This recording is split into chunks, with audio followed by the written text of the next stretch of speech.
Welcome to Immigration News.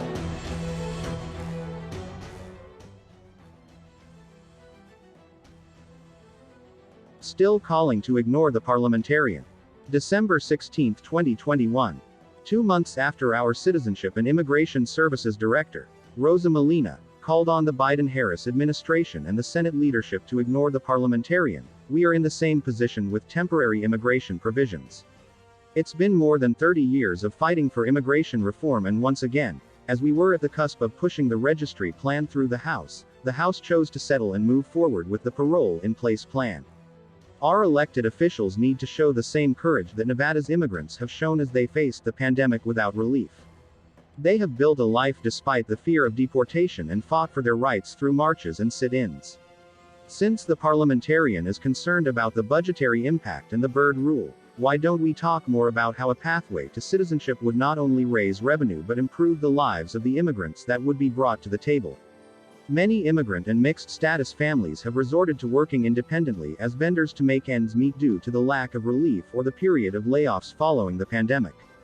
All of them have the potential to become successful, formal businesses, if immigrant families have the security and assurance that they would not be funneling resources into a business that they may or may not have in the next 5 years or even less. As was reported last week, immigrants are part of our communities, the vast majority have jobs and they contribute every single day in both economic and interpersonal ways without any security. Any interaction with law enforcement and everything can come crashing down, 287 grams or not. We already confirmed our past suspicions about the Las Vegas Metropolitan Police Department's LVMPD collaboration with Immigration and Customs Enforcement (ICE) despite no records and the supposed suspension of the 287 grams program. Over the past few years we've been actively working to get clear and accurate data from LVMPD on their practices of deportation. Our communities know that even if Sheriff Joe Lombardo ended the 287G program, many immigrant families were still being torn apart. During the 2019 and 2021 legislative sessions, we moved 2 pieces of legislation that would have allowed us to better understand the deportation machine that Metro was housing. Ultimately, both were watered down and our communities never got the truth. As an undocumented immigrant, this is incredibly frightening knowing that one simple interaction with law enforcement could cause my deportation. This is why it's critical to pass permanent protections, not just temporary ones that sunset. Only citizenship would offer that. I'm tired of seeing immigration used as a wedge issue during elections and given up on at the smallest hurdles. Despite having a new administration, we are still locked in the same battles of the past 5 years. Our community was expecting change, not more broken promises. Immigrants still have the fear of deportation hanging over our heads despite the promise of a deportation moratorium. Haitian migrants are being abused and deported en masse at the Del Rio border crossing with another Trump-era policy. We are once again devolving back to the Remain in Mexico policies that Trump so vehemently defended. Immigrants have had to continue fighting both the battle against racist, dehumanizing immigration policies and the battle for a pathway to citizenship. Since the beginning of the budget reconciliation process, organizations like Plan, Make the Road, the Undocumented and others across the nation have been fighting to secure support from senators and representatives for a pathway to citizenship.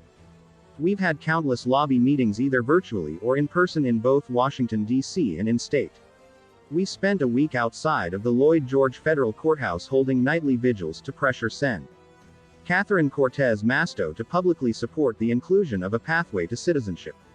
Soon after, Sen. Cortez Masto joined Sen's Bob Menendez, DNJ, Ben Ray Lujan, DNM, and Alex Padilla, D. Caliph, in a joint statement calling for the inclusion of the language to pass a pathway to citizenship.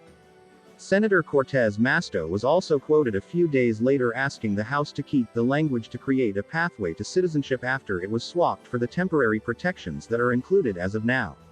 In addition, we've driven calls to their congressional offices, marched in D.C. and swamped their Twitter feeds with countless mentions. We'll continue to say it. This is our opportunity to deliver for immigrants. It's our time. The Senate must ignore the Parliamentarian and pass the registry plan in the reconciliation bill. We need just as much determination from our supposed allies in Congress, as immigrants give to keep this country running.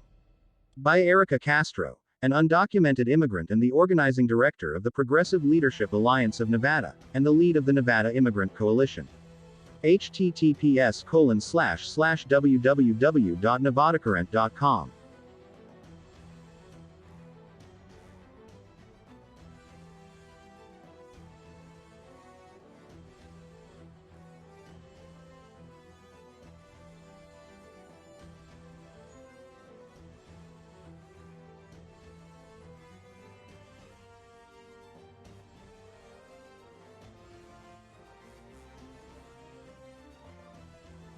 Thank you for watching.